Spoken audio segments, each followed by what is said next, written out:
Bobo Dioulasso en chantier accueille le ministre des Infrastructures. Visite guidée de Luc Adama Sorgo, péage moderne de Côté-Dougou, les carrières de Koro et de Boro-Dougou. Le port sec de Bobo Dioulasso fera également peau neuve. Kassoum Milogo et Ali Traoré. Reportage.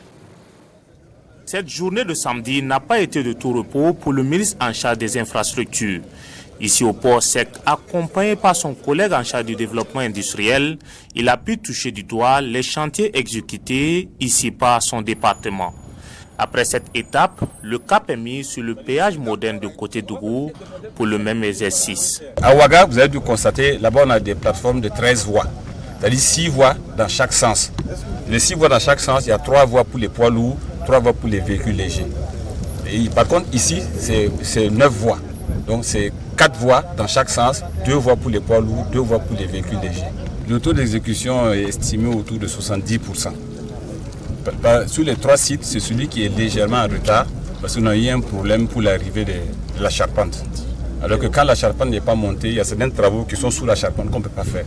Néanmoins, l'entreprise entend livrer l'infrastructure dans le mois de juin 2023. Mais avant cette date, le ministre a inauguré officiellement l'avenue Chalon en Champagne dans la ville de Bobo Dioulasso. La carrière de Concassai de Koro et celle de Sable de Boro-Dougou ont aussi reçu la visite de Luc Adama Sorgo.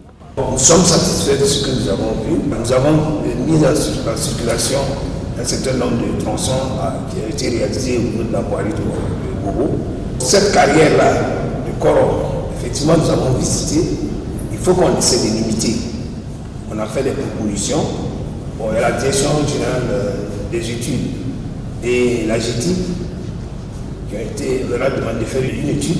Et nous allons principalement voir si on va poser déjà des tapis de moellons pour limiter l'avancée de cette dégradation.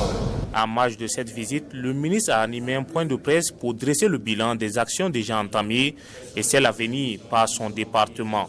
Ici à Bobo Dioulasso, 1,6 km de bitume sont prévus. Il s'agit notamment de la route de Léguéma et la voie menant au mausolée Gimbi Ouattara.